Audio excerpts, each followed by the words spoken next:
Okay, so to bring the energy in, what I'd like to ask you to do tonight, I'd like to ask you to acknowledge yourself. Acknowledge yourself.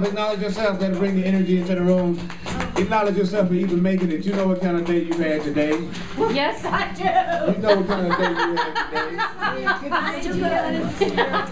All right, now you know that the rule is that you don't have to believe it, you don't have to accept it, you don't have to welcome it or anything like that. So just relax, let yourself hear the ideas whether you believe them or not. And as part of the warm-up, we're just gonna do that first line on that sheet that's underlined that says, nothing that I experience is caused by anything outside of me. Nothing that I experience is caused by anything outside of me. I experience only the effects of my own choice. Now we're gonna say that over and over for 2 minutes, those who feel like it. And those who just want to listen, that's okay. Okay, you with me? Yeah. Those who want to listen, listen. Those who don't mind saying it, let's put some gusto in it. And just kind of follow along with me. Nothing that I experience is caused by anything outside of me. I experience only the effects of my own choice. Take a breath. Nothing that I experience is caused by anything outside of me. I experience only the effects of my own choice. I'm going to use a little funk in it. Nothing that I experience is caused by anything outside of me. I experience only the effects of my own choice. Nothing that I experience is caused by anything outside of me. I experience only the effects of my own choice. Nothing that I experience is caused by anything outside of me. I experience only the effects of my own choice. Nothing that I experience is caused by anything outside of me. I experience only the effects of my own choice. Now listen, nothing that you experience is caused by anything outside of you. You experience only the effects of your own choice. Let it in, I'll say it for you. Nothing that you experience is caused by anything outside of you. You experience only the effects of your own choice. Nothing that you experience is caused by anything outside of you. You experience only the effects of your own choice. Now when I say you experience only the effects of your own choice, I like to get you to respond. Say what? You got that? Yeah. I said the whole thing. Nothing that I experience, nothing that you experience is caused by anything outside of you. You experience only the effects of your own choice. Hey, one more time, I'll say it again. Nothing that you experience is caused by anything outside of you. You experience only the effects of your own choice. Nothing that you experience is caused by anything outside of you. You experience only the effects of your own choice. Say what? Nothing that you experience is caused by anything outside of you. You experience only your own choice. Say what? Now, you say it to me. Nothing that you experience is caused by anything outside of you. Is that right? Say what? Tell me again. Caused by anything outside of you. You experience only the effects of your own choice. Say what? That's fun. Oh yeah, that's good. That's good. That's good. Just gotta wait. Gotta get us. We are coming from the dream of forgetfulness. outside in the world, right? Right. So we're on page, we're on page 200 in the course of love. Oh my, that's a paragraph there. And we're going to start with paragraph 2213. And I'm going to just share it for a while until we hit a really hot point. Then we're going to go into it. But it says, the meaningless category might include such things as happenings of your daily routine, chance encounters, illness, or accidents, while in the beyond meaning category exists the relationship that broke your heart, grief, poverty, war, the events that seem to alter your destiny, the search for God.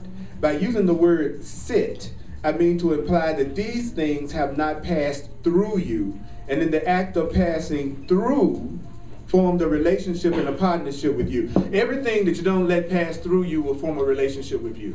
If you don't let grief pass through you, it forms a relationship with you. If you don't let, he's saying that if you don't let the idea of somebody broke your heart pass through you, then you'll form a relationship with that. And it'll form a partnership with you. And it'll just hang out with you.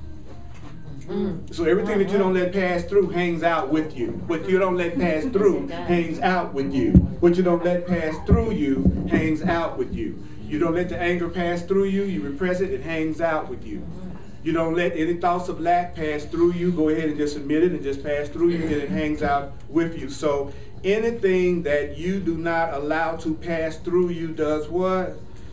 Hangs out with you, forms a partnership with you. So all of your thoughts are partners because you hang out with them all day. They become advisors, and then they tell you what's going on and how you feel and what's happening. And suppose your thoughts are not true. In some cases, if your thoughts are not true, it's the best news you could get. Yeah. I hope that I'm wrong most of the time. Amen, brother. Amen. Yeah. So while passing through would seem to imply an entry and exit point, the relationship developed during the pass-through continues, just as wind or water passing through an entry and exit point has an impact and emotion, so does what passes through you provides the movement of your journey. I love that. What passes through you provides the movement of your journey. It's just think of yourself as a sailboat, and then what you're thinking as the wind. And it's telling us that's providing the movement for your journey. So the wind for your life's journey are the things that you don't let pass through you and that you form partnership with in terms of your thoughts, feelings, and emotions. That's deep. You know, so if I have a feeling that people aren't there for me, then that's a thought that's going to move me, and that's a thought that's going to move me on my journey. So you're being moved by the wind of your own thoughts. And some of y'all might be in the middle of a cyclone. I am. I feel like I'm on a speedboat right now. You know, I'm zipping down the ocean front. So what passes through you is transformed by the relationship with you, just as surely as you are transformed by the relationship with it. When you remove yourself from the self-held position of meaning giver, in other words, when you remove yourself from the role of you giving meaning to everything around you, when I'm no longer giving meaning to everything around me, he says, you let things be what they are. And allowed to be what they are, their meaning is naturally revealed. Like one of the experiments that I'm trying in all of my relationships with people as much as I can is to stop dealing with them in terms of the meaning that I've given them and the labels that I put on them and the descriptions I put on them and the agenda that I have for them, and then see who shows up if I'm not trying to control the experience in any way. Because then you'll reveal to me what you are. When a person feels safe, they always reveal themselves. So you could be, there's no reason ever to be bored with anybody unless you put them in a box and you've made up how they should be and what they should be for you, and then they just stick in that routine all the time, then you get bored. That's what happens in relationships a lot. It starts out alive and then it becomes a tomb. Because the people squeeze the life out of the relationship and all they got is the form of two bodies being together, but because of the fear that each person would have to really be themselves and to express themselves, it's just two bodies together. That's a tomb. So if you were to stop giving meaning to me, then you would see who I am. And if I would stop giving meaning to you, in other words, me describing who I think you are, then I could see who you are. It's like it's like you got in your mind what a person is going to say or do, and then you take your agenda off, and then you realize they're not anybody you've ever met before. Actually, they're actually a new person. And so they actually will always, if you don't scare them to death and they feel safe with you, they will always do or say something you've never heard before and never seen before. It's guaranteed. They may have an interest in something that never occurred to you. They may have a talent in something that never occurred to you. You're almost guaranteed to have a new experience over and over again with somebody you don't try to fit into your script. Do that with yourself as well. Exactly. That's the fun part. I'm doing that with me right now. I wake up in the morning and I try to remind myself, I don't know the thing I am. I don't know what I'm doing. I don't know anything. All I know is I'm a mystery. I get up in the morning and go, wow, I'm a mystery. I wonder how I'm going to show up today. That's really cool. You're a mystery, so I wonder how you're going to show up today. So this is, and that's what we're most afraid of, is to admit that this is a mystery. And so not to be afraid with giving all of it meaning so we think we know what's going on. But really it's a mystery. Everything in this room is a mystery. If I be honest with you, I don't know how that music is working, and I don't know really how that speaker is operating, and I don't really know how that camera is operating, and I don't know how this microphone is converting my voice into an amplifier. I don't know how to make, I couldn't make eyeglasses, I couldn't make this table, I wouldn't know how to lay down a carpet, I couldn't make no pants that my life depended on. I couldn't make a watch, I don't know how to make a ring, I don't know how to make the electricity work in this room. You know what I'm saying? I would venture to say most of you don't either. Say what? Say what? So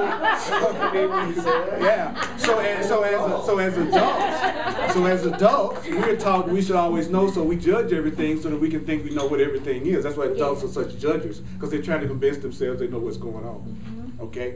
So it says, if you would allow things to be what they are, then what their meaning is naturally revealed. What this takes is a pass-through approach. Like the next time you go out with somebody, just ask them, say, at some time to this evening, I sure would love it if you passed through me. You say what? And you go say what? Say what? Yeah, pass through me. Okay, I'll mercy. In other words, you know what a pass-through is? A pass-through is a relinquishment of the idea of bringing things to a stop, where they can be examined. So instead of when you're not letting something pass through you, then it means you're not going to stop and examine it, stop and judge it, stop and judge it, stop and judge it, stop and judge it. You're going to let it keep coming. You're going to let it keep flowing through you, coming through you. So I'm not going to stop it and judge it as a pass-through. Let me in your life, don't stop me and judge me, let me pass through. And then you'll continue to see new things that you've never seen before. That's cool. Then it says, a relinquishment of the idea of bringing things to a stop where things can be examined under a microscope, quite apart from their relationship to you or anything else. Imagine yourself brought to such a halt and examined apart from everything else within your world. Could you imagine you being examined apart from everything else within your world? Sort of like going through the airport. Now, you're being examined apart from everything else in your world when you go through the airport to see it. And anyone wanting to learn anything about you would be wiser to observe you from within your world. If you really want to know what a person is like, then observe them from within their world. Don't observe them from within your world and your judgment. Observe them from within their world. Would you still be the same person in a laboratory? No, if you knew you were in a laboratory, you wouldn't be your natural self. So when somebody feels like they're being judged and examined, you don't see the natural person. Like, you all know about 10% of me, maybe. And I would venture to say I know less than that of you. And I always keep that in mind, that I'm seeing your I'm learning the truth personality. But there's a part of you that's a maniac. Yes. And there's a part of you that's an absolute angel. You see what I'm saying? So I just assume the maniac is there. That's how I stay out of denial. You know, hopefully I won't tune into the maniac unless I tune into my own inner maniac. My inner maniac will bring your inner maniac out. You know what I'm saying? Okay, yeah. So you have made of yourself a laboratory where you bring everything for examination, categorization, testing, and filing away. So as soon as somebody comes into your life, what do? You examine them, you categorize them, you test them. Do you really love me? Then you file them away. That's called all your past relationships. They're filed away. And that's just too true. Y'all know that's the truth. That every time somebody comes in our lives, we do examine them. You know, hopefully by the third day. Then we categorize them. Then we test them. And then we file them away. And isn't it horrible to think somebody's done that to you? You are filed away. Yeah. You are. You know you filed away. Dusty old file. I'm just an old dusty file. I'm not even digitized. I'm still in a folder. That's right, on microfiche. That's right. I'm on microfiche.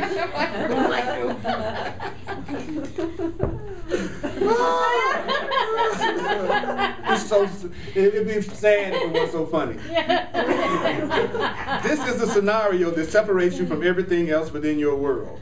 Everything has meaning only according to what it means to you, and not as what it is. It only has as much meaning as I have to you.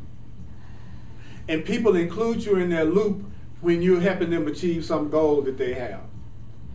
You know, like a lot of times I have to remember not to hold grievances against my family or my family against me, because I so seldom hear from any of them now that I live 1,000 miles away. I grew up in Memphis, and it was very close to my family. But I hear from very few people in my family, not because they don't love me, because they're always happy when we talk.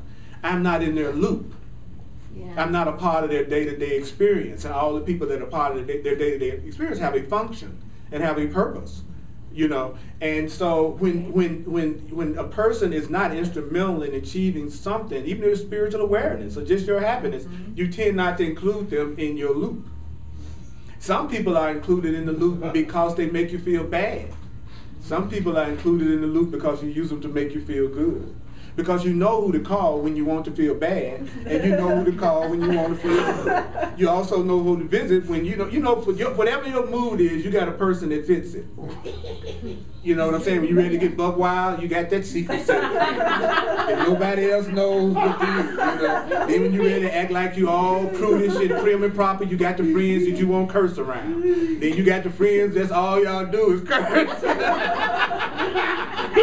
Y'all know I'm telling the truth. Yeah. It's like there's many different you as there are people that you hang out with. And each one of them bring out a different aspect of you, and some of them you really love what they bring out, and some of them frightens you. Like sometimes after you've been with them, you wonder if you've been brainwashed or somebody slipped you a pill or something, because you know you was acting so totally different from what you normally act. Was I mesmerized? Was I hypnotized? But then that's the one you call back the fastest. That's the one you're gonna want to. That's the one you're gonna want to examine as soon as you can. And you want to, because they already been categorized. Right. You've already put them through the test, and you taking them out the file. They're not being filed away. You got a shortcut on your desktop for them. I feel like somebody's shortcut out there. I got a large hard drive too, but that's a whole other class. Okay, now This is the scenario that separates you from everything else within your world. Everything has meaning only according to what it means to you and not as what it is. Obviously, two kinds of meaning are being talked about. The first we talked of earlier as finding of truth. The second meaning is what we are talking of here, the finding of a definition, a personal meaning. Can you see the difference? In other words, some people are looking for the truth and some people are looking for definitions. Some people are looking for truth, some people are looking for categories and labels to put you in, right? And the ego, another term for the ego is definition. So saying my ego made me do it is the same as saying my definition made me do it. The way I define myself is making me do it. The way I define you is making me do it. So another term for ego is definition. Of judgment is definition. I've judged you means I've defined you. And the way that I've defined you is a way, if I'm angry, that's not bringing me peace. I've defined you in a way that I'm not making myself feel peaceful about. Any questions or comments about what I've covered so far? Any ahas? Wow. Yeah. I did have a comment now that we're I'm glad that we're talking about this. Because see, if we're honest, which I'm gonna be right now, I don't really see you as you really are, because Oh, just a second, Chris. You've been the most requested person on the internet to know who you are. So I just, for all my viewers, this is Chris. Chris is speaking for everyone in the whole world. Okay, just wanted to make sure that was on there, because I get you and oh yeah, and this is Cheryl. You always ask me, who is that lady with that laugh? That's her right there. Hello. See, you just saw her do it in person. Oh, no. That's right. I'm gonna get royalties, you know. I like this. This is good. This is really good. Okay, go ahead, Chris. I'm just adjusting it so when I go back over there, I'll be in the picture. Yeah, like I'm glad that we're talking about this, because like I don't really see you as you are, because like I told you the last time I saw you, I see you as like a prophet, and I perceive you as like.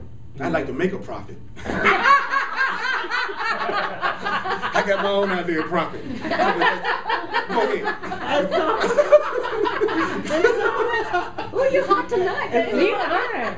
And so I perceive you as a prophet, and I'm really seeing how that is like related to my past, because like growing up, you know, going to church when I was young, I would see like the priests up in like, I would put them up on pedestals.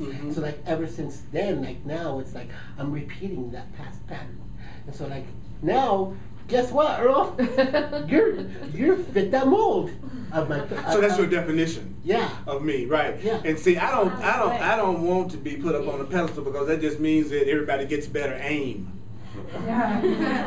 Because that's what happens. Okay. You know, and I've done this long enough to experience practically everything that a teacher can experience, because I've pretty much made all the mistakes that a teacher can make, as well as learned a lot of things. And so I've gone through the crucifixion experience. I've gone through I worship and adore you, and I'm attacking you every way possible and want to destroy your reputation and everything about you. Some of the people that have attacked me the most have been the people who were the most close to me and most thought I was the most awesome person that they ever walked into. So just like Jesus did, you know, it's sort of like whenever you're special, you experience both sides of that. You know, you experience how they look at you when they really love everything about you as a special person. Then you get a chance to see the flip side of that, which is when you don't meet their expectations and how much they hate you because you're a special person.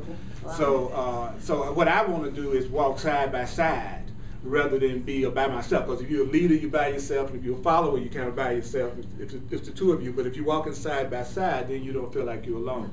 So that's why I emphasize all the time that I'm teaching what I need to learn, that I'm also learning everything that everybody else in this class is. So I got an ego, I make mistakes. The only difference is because I've studied this so long, maybe I won't take it as seriously as other people do, and just see it as, okay, that's okay, I did that, don't do that again, let's try it another way this time. Boy, that was a great creation on my part.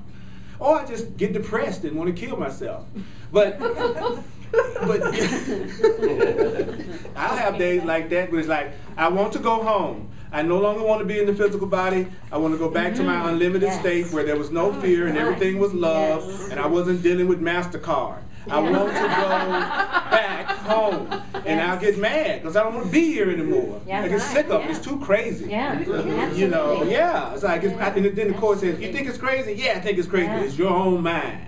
And then I look at the Holy Spirit and I go. And it's part of my ritual. You know, some people do that. I do this. And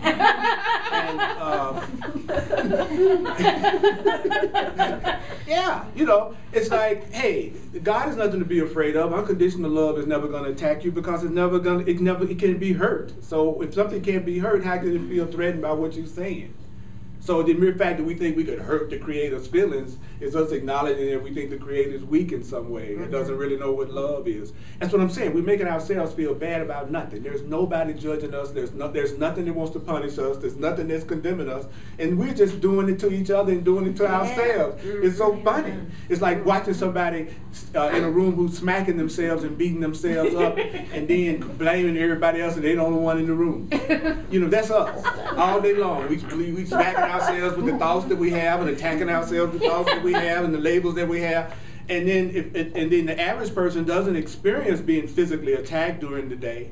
You know what I'm saying? So there's nobody physically harming you all day long, generally every day. So why do you feel bad? If nobody's physically hurting you, why are you feeling bad? Obviously, it's got to be because of the thoughts, feelings, and emotions and beliefs that you're focusing in on, that you're not letting pass through, that you formed a partnership with, that you examine, testing, categorizing, and filing away. Think about that. Nobody's hit you, but you feel bad. Why are you feeling bad? Because of what you're telling yourself. Who's telling you that? You are. Who can stop you from telling yourself? You can. Why don't I? Because I want to suffer. Why do I want to suffer? Because there's some part of me that thinks I'm guilty, sinful, and not good enough, and not loved enough, or something's wrong with me. So therefore I'm punishing myself because I'm not living up to my expectations. I'm punishing myself because I'm not living up to my expectations of me. Nobody else is doing it. Because sometimes I feel bad and I'm by myself. Who am I blaming then? I got to get a relationship. That's what I need. I need somebody to blame and take out to dinner. You know, blame in the movie. Chris will go to dinner with you. Yeah, I know. Thank you. Say what? Yeah. Say what? I usually, from my experience with dealing with other people, and especially myself, I feel poorly, and I feel most afraid, and I'm not in the truth when I think of the future, based on my past. So it is when I am thinking about the shoe is going to, it's going to drop. Believe me, in the next few minutes or the next few weeks or something like that, where I start to obsess. Yeah. It's not on it's based on what I've learned to be able to do that. That's where my teaching ground was, but not living in the present, which is just fine and dandy, right, Chris? And it's the thinking about what's to come. What's going to happen tomorrow? How am I going to accomplish this goal at work? I've got too much to do. All that stuff. It's all future, not staying in the moment. And what is really truly happening? What's the truth for the moment? I'm loved. I'm with loved ones. I'm in a great spot. I feel great. Blah blah blah. Yet my mind, even in this class, sometimes will be telling myself, "It ain't gonna last. You've got to go back out that door." So I just wanted to toss that out because my experience is dealing with other people, and myself. That is predominantly where the truth slips right out of me. Yeah, I know. We forget about hanging out in the present. That's exactly right. That's why I like the way the Course defines things. That's one of my favorite things about it. Like the Course of Miracles says, "Past means gone." G-O-N-E. I'm from the South, so I rather say gone. Yeah, we in the South. We shortcut everything in the South. I am going to go to the grocery store. I'm fixing to go to the store. You know what I'm saying? We do all the shorthand talk. So And it says the future means not yet. Yeah.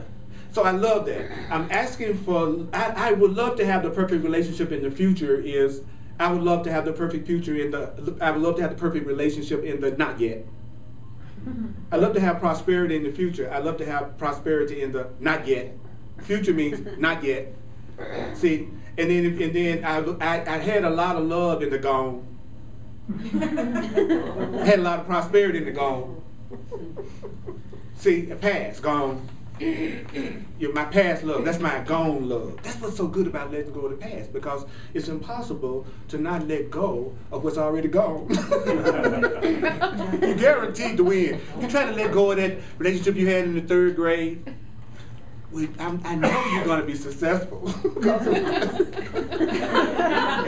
if you're able to successfully let go of the past, like I said, was my learning ground, my teaching ground, Yeah. then I don't have anything to base the future on. You know, Thank God. I don't have the fear of the future. There you go. Will disappear because I let go of the gone. Yeah. The past. Well, see, and then the course Because says that's that. what I learned, where to be afraid of the future. Right, because you got to understand that the ego is a part of you that feels separate from love, separate from God, and the only way that that part of you can exist is through fear and conflict. So there's a part of us that has a vested interest in keeping us in some form of fear and conflict all the time in order to keep us feeling separate. But it's a master at giving us just enough fear to keep the fear, but not too much to make us get rid of it. So we just kind of feel like crap, broken into by periods in which we look at our favorite television show. Right. You know, and so the truth is saying to us that if you would allow yourself to be completely happy and appreciative of this moment, then it would actually lead you into the next moment. And then this moment of happiness would go into the next moment. And this moment of happiness would go into the next moment. Because you wouldn't be focusing on the past or the future because you're so present in the blessings that's happening right now. So that blessing would move to the next moment and the next moment and the next moment. But we don't do that. We're in the present moment thinking of what happened in the gone and then projecting it into the not yet. Okay, so here I am walking along, and then I'm thinking about what happened in my past. Okay, and so I'm thinking about what happened in my past, in my present. Now the present is the point of power, and the present is what creates everything. Everything is created when? In the present. So I'm using my present to remember something that happened to me in the past.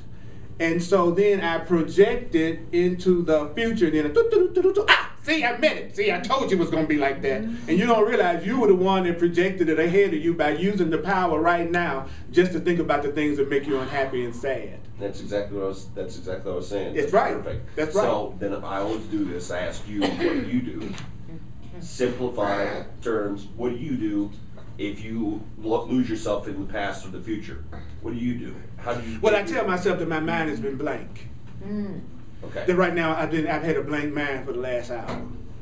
I've had a blank because when you're thinking about the past or the future, you're really thinking about something that doesn't exist. Right. So really, honestly, your mind is blank because you're not thinking about anything that actually exists. That's right. Right. So your mind is blank. So if you got a blank mind, then you know you already have achieved a very high Zen state. Okay. So that's what most of us are. We in Zen states all day. Because we thinking about the past and the future, so we a bunch of blank-minded people walking around already empty-minded, you know, which is always high spiritual teachers. I want you to have no thought. Well, the Course in Miracles says, honey, you have no thought all the time. So you think you're having thoughts. You're not having thoughts. You're just seeing images that you're making up. That's not a thought. A thought is not an image that you make up. Okay. Okay? A thought is beyond images. A thought is something that's eternal. A thought is something that's all-powerful. What he says we do is we just make up stuff, then see it. And then if it's not even true, we make it look like it's true, even if it's not to us. Exactly. Because we're trying to deal with, we're afraid to deal with the fact that we don't really know what's really going on. I'm going to say that over and over again. You know, so as adults, we think it's all about judging and categorizing, testing, examining, and filing away, so that we think we can plan for the future because of what happened in the past. But we don't realize that what you're doing is projecting your past into your future and then reliving it. So would it take guts to trust the present? Yes, I'm sorry. It will take guts to trust the present. It will mean showing up, not always knowing what's going to happen the next moment, the next hour. But guess what? You don't know that anyway. It's not like you're being required to do something that you don't know how to do. You don't know what's going to happen 1 hour from now. And the Course in Miracles says, guess what? You don't know what's going to happen 1 hour from now. But there is a part of you that does know. Wouldn't it be smart to get in touch with the part of you that does know and learn how to communicate with it? Because you know you don't know.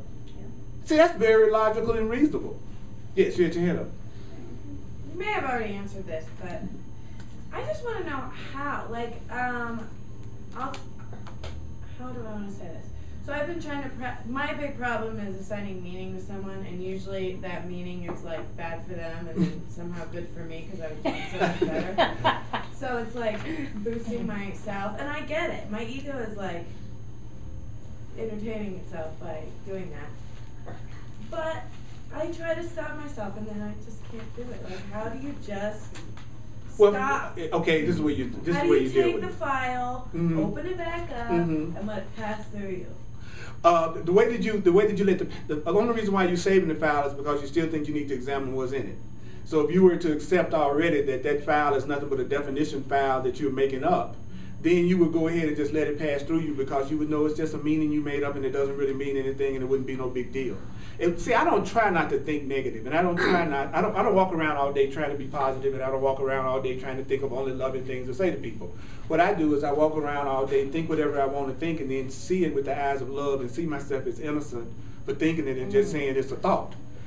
But I couldn't think of more hell than walking around all day trying to be positive. You know, I mean, first of all, you know, you're sweeping all the stuff under the rug that you don't feel positive about, and pretending that you don't feel positive, that you don't feel negative. So since you're lying to yourself, your universe reflects it back to you by reflecting all the hidden negative thoughts that you're pretending you don't have right back at you. Then you look like you're this good person that's suffering from everything and everybody. If you're one of these good people that's suffering from everything and everybody, you got a lot of hidden anxiety, guilt, and anger, and you're not dealing with it. And so it's showing up as the people and situations in your life that's making you upset all the time. And all you have to do is go, those are my own fears and my own anger, and I felt that before, and that's no big deal. It's a call for God, and go on. See, so when I feel bad, I don't spend all my time trying not to feel bad. I try to feel good about feeling bad. I'm feeling okay about feeling bad. You know what I'm saying? It's like all my feelings are natural. I am going to let them pass through me. I can't let them pass through me if I stop them and examine them and judge them as being good or bad. Why am I depressed? I'm depressed because I think I'm being denied of something I want and I think I can't have. Oh. So that means I must want something that's not real, because the only thing that you have to wait for is something that doesn't exist. You know, so you always can tell when you're wanting a fantasy and when you want something real. If it's real, you can have it now. If it's a fantasy, it takes time to have it. That's how you tell.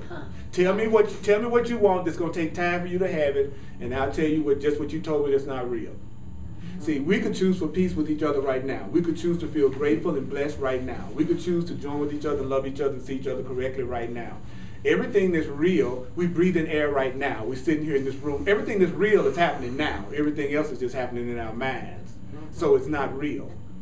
So if I say to myself, when I finish college, then I'm gonna be happy, then that is immediately identified that happiness is not what I've defined it as being, because happiness would never require me to wait until I finish college. Nothing that's real a love that's real is not going to make you work for it.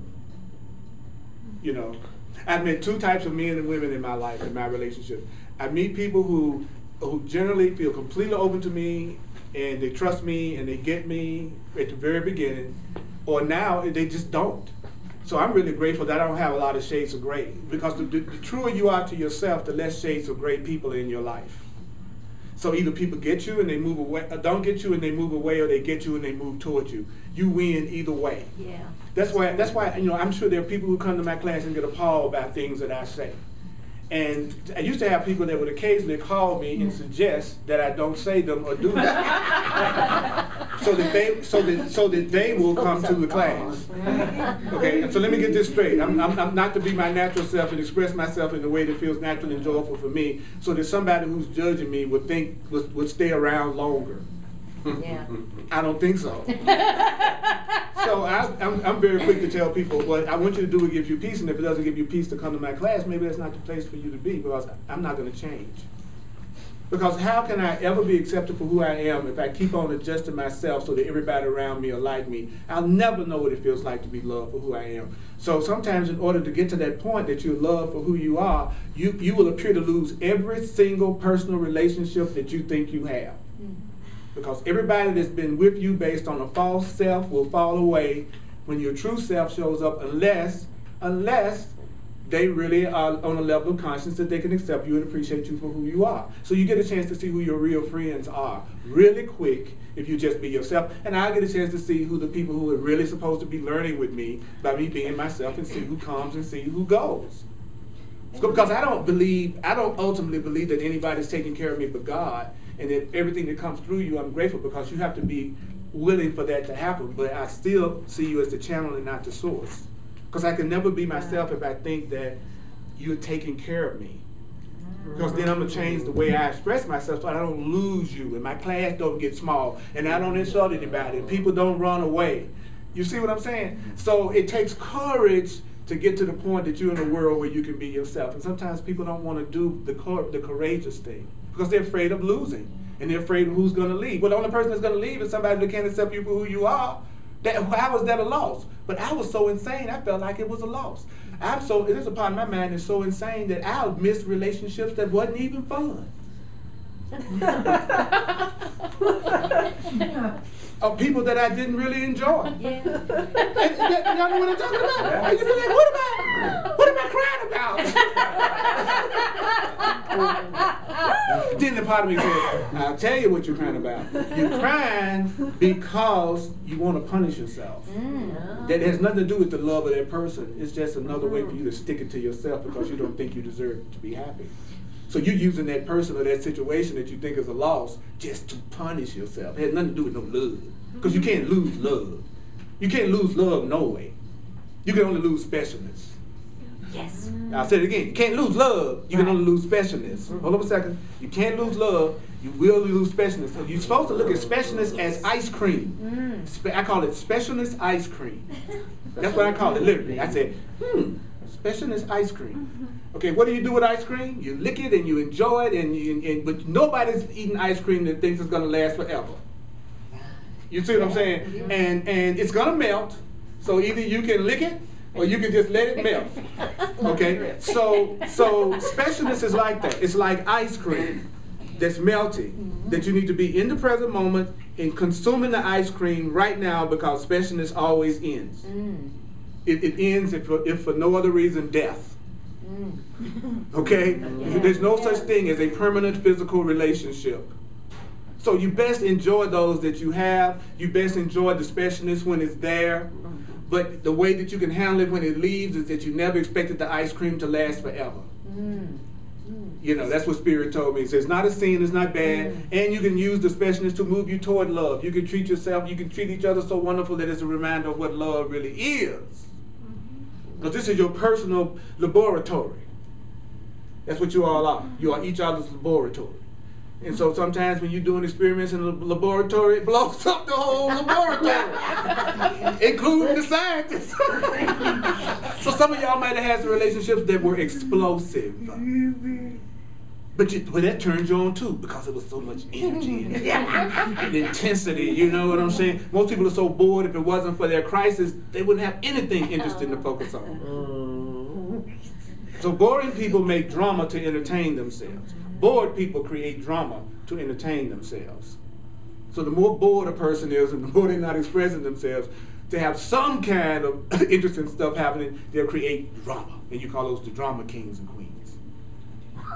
Because they're bored. There's nothing happening. So at least I'm going to go to work and come home and have a fight. So I can talk about it with somebody. And go, woe is me. Why did this happen to me?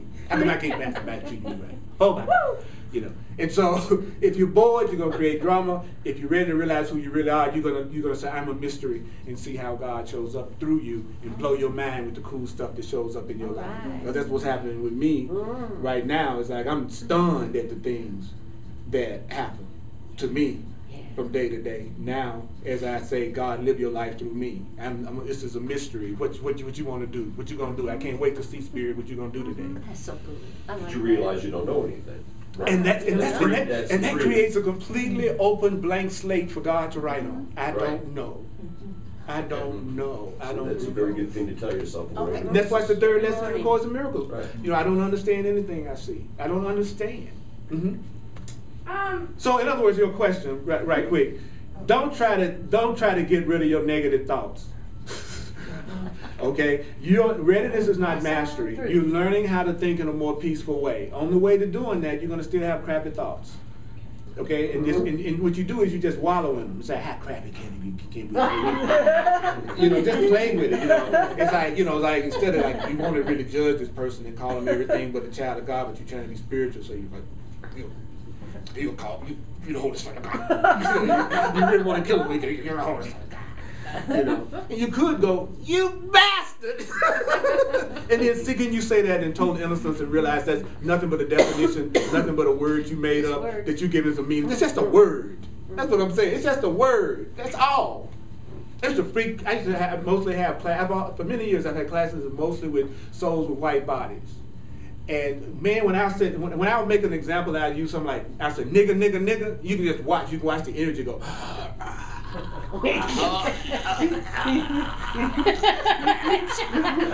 Because of what? The meaning that's been given that word.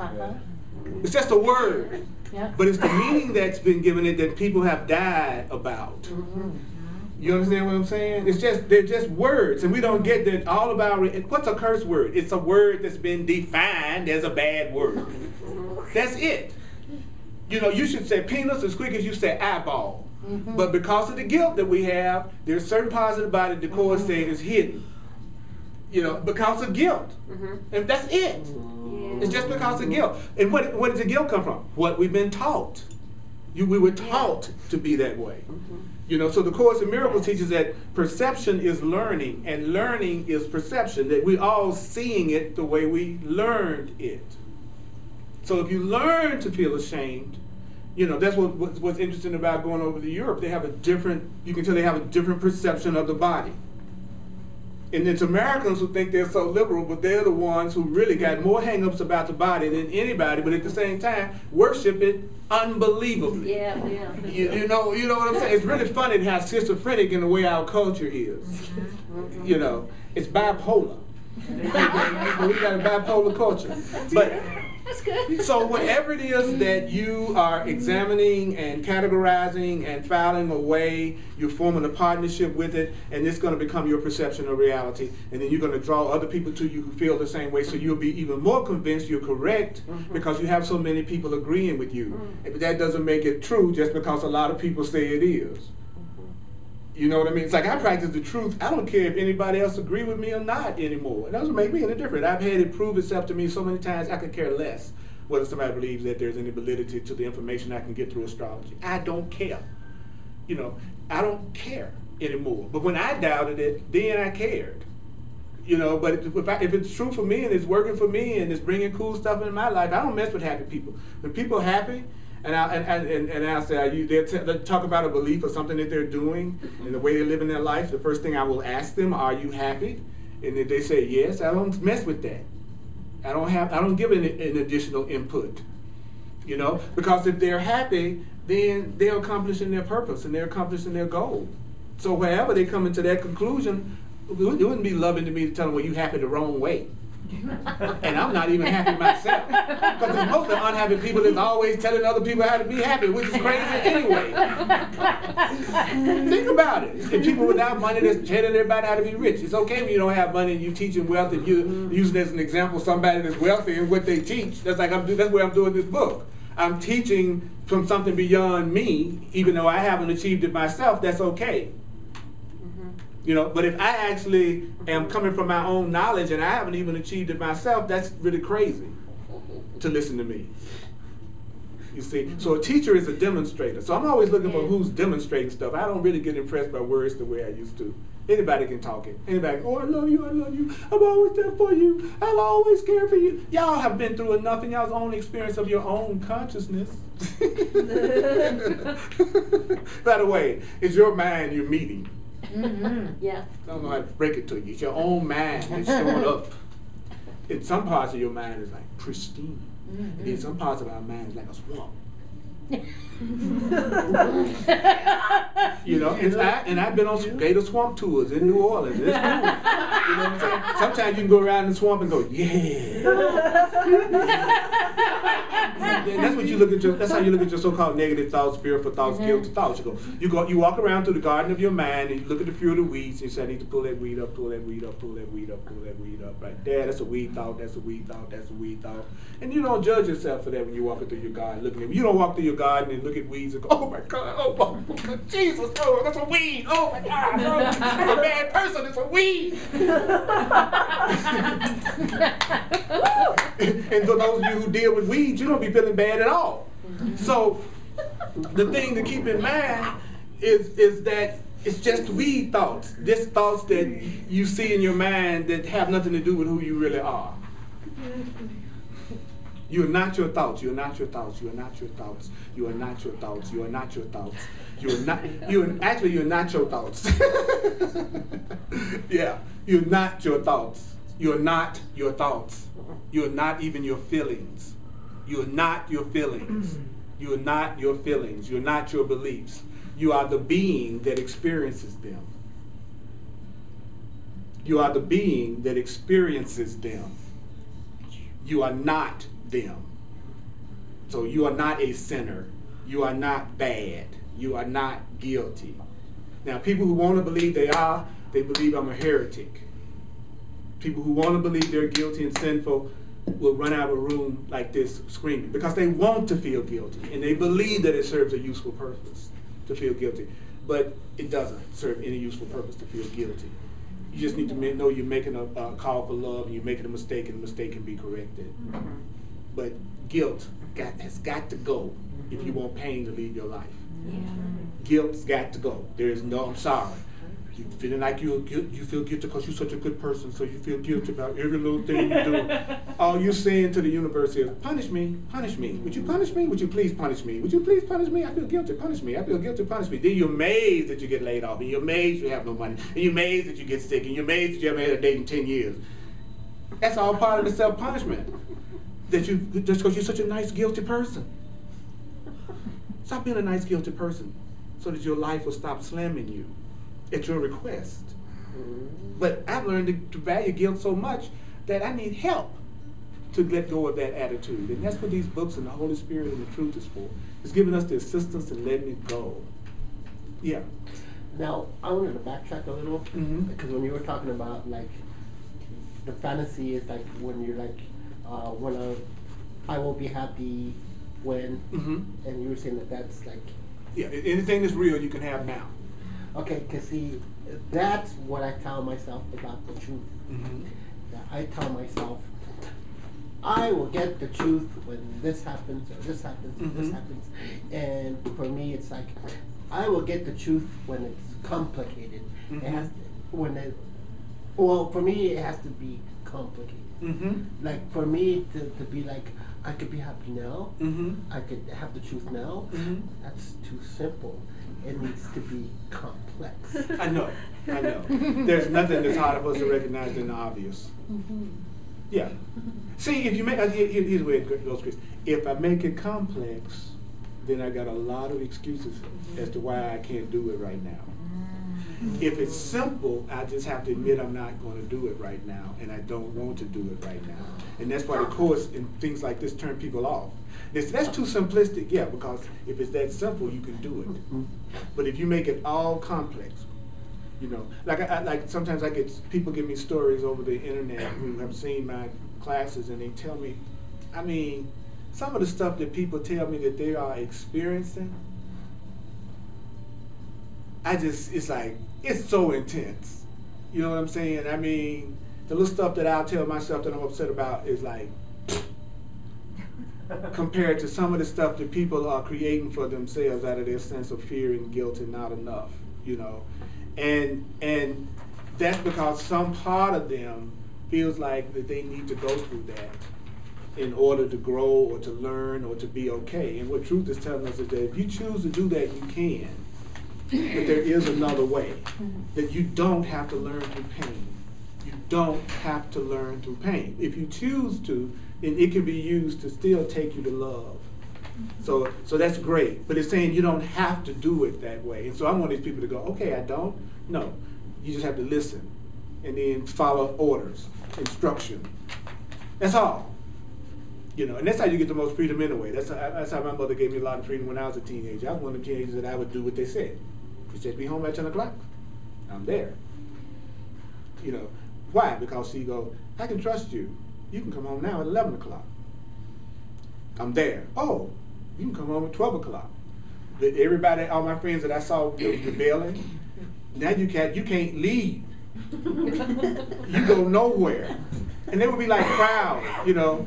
And it was like, all you got to do is obey the laws of love and truth and prosperity and abundance, and then everything will be given to you. That's what's so cool. But that's what he's telling us. But you got to let it pass through. It can't get to you if you examine it and everything. You have to let it pass through so the good can come. That good love and stuff can come, because that's all you deserve. That's all you deserve. So instead of passing out, it's time to pass through. Well, I'm getting there. I passed out last night. Well, it's time to pass through. And then that's what you want some people to do in your life. You want them to pass through. You know? Yeah. Yeah. You know, what is a swamp? Still water. What is a spring? Water that's moving. So if you let people pass through your life stays fresh. You try to cling to people and hold on to them, you create a swamp. So acknowledge yourself for hearing this much. You know you awesome. You know you awesome. Can I get, just for the fun, can I get you to say, I am awesome. I am awesome. I am awesome. Mercy, am I So there. awesome? Yes. You're awesome. So there. All right. Okay, let's do the love offering. You little juicy people. System, you're going to end up happy. All right. Yeah.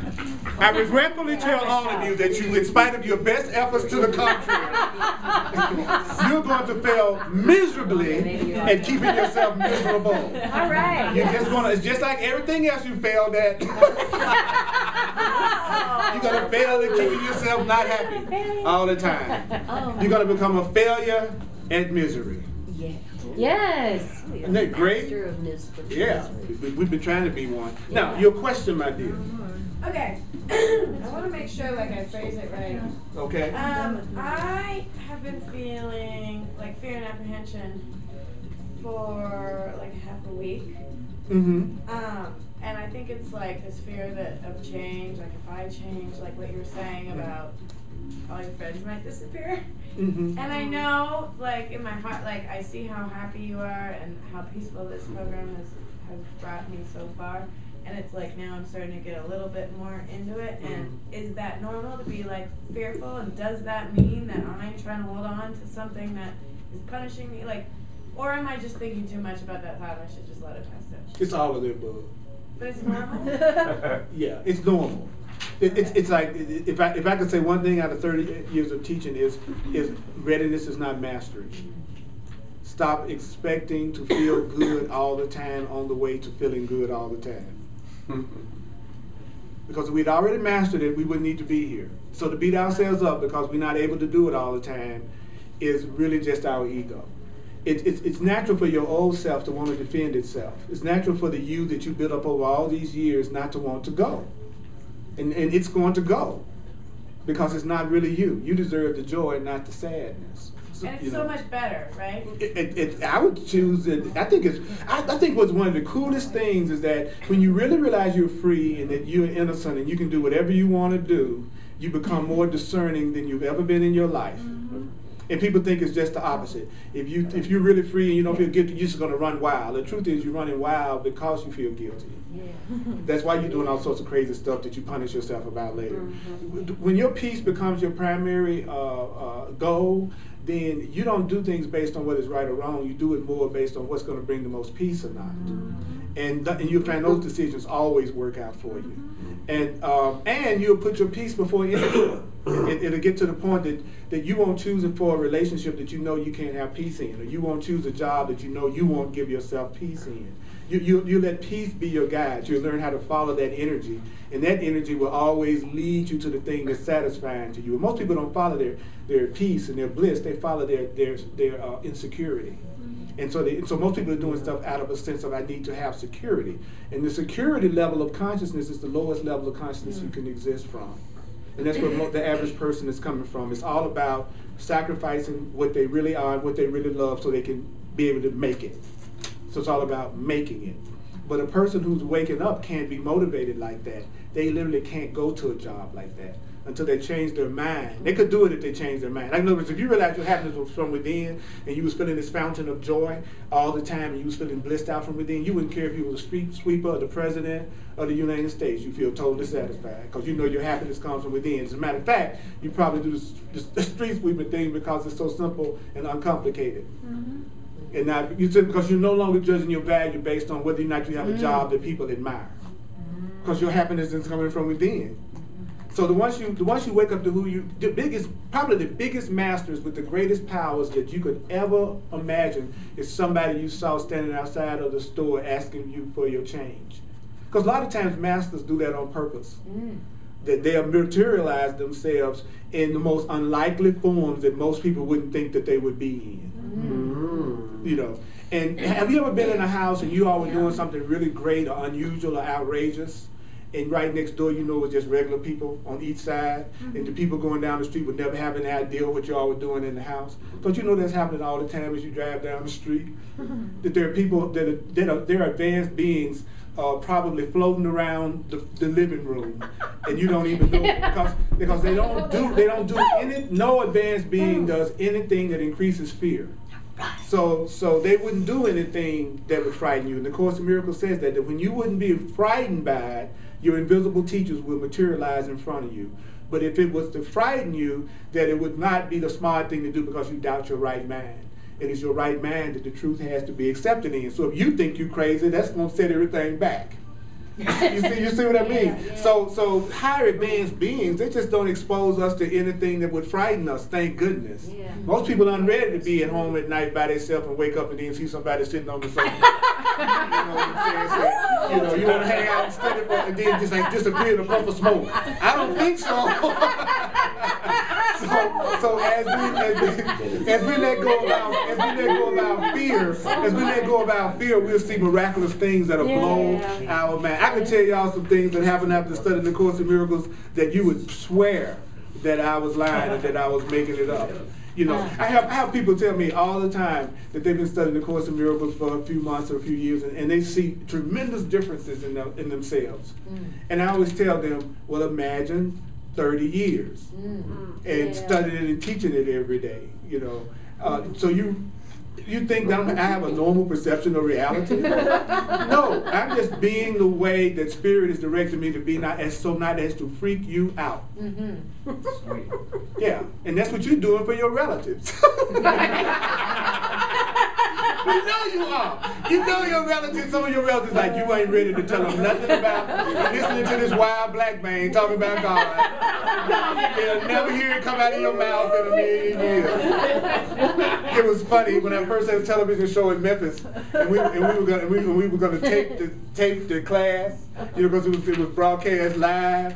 And it was amazing how by the third show was hardly nobody there. Why? They didn't want their friends and relatives to know that they were in the metaphysical New Thought class.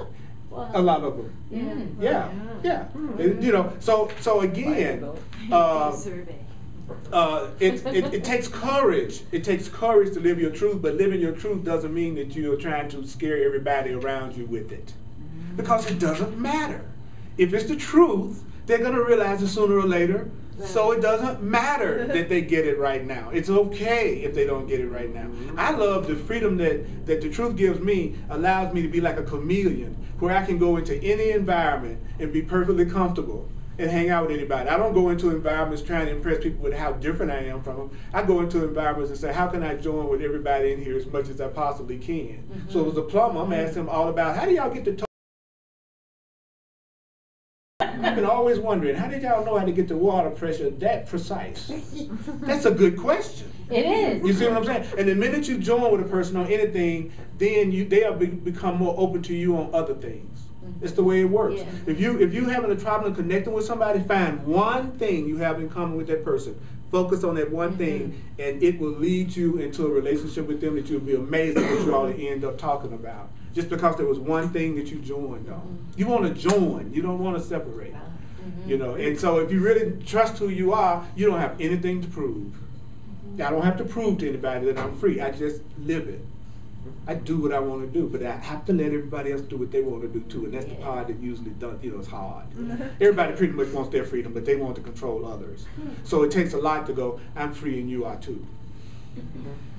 You know what I mean? So let's say our one statement before we run out into the lab, one more time. Just that first thing that we said, that y'all said so in such a juicy, cute way. Juicy. Okay, this is called the funk of God. Okay.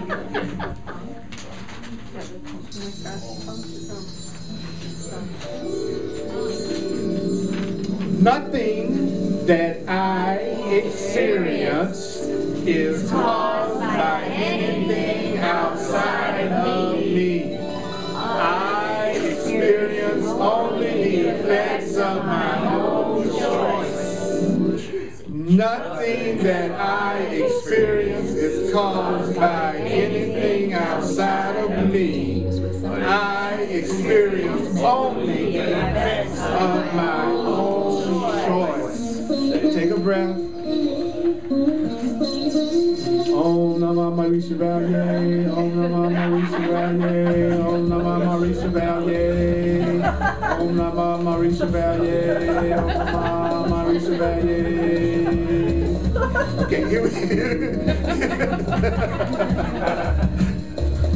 Nothing that I experience is caused by anything outside of me. I experience only the effects of my own choice. Say what? Okay. I choose bliss. I choose bliss.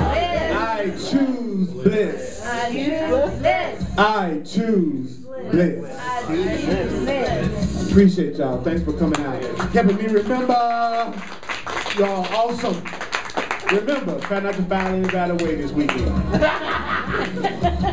It's okay to do the examination. Don't file them away. Take them out that drawer.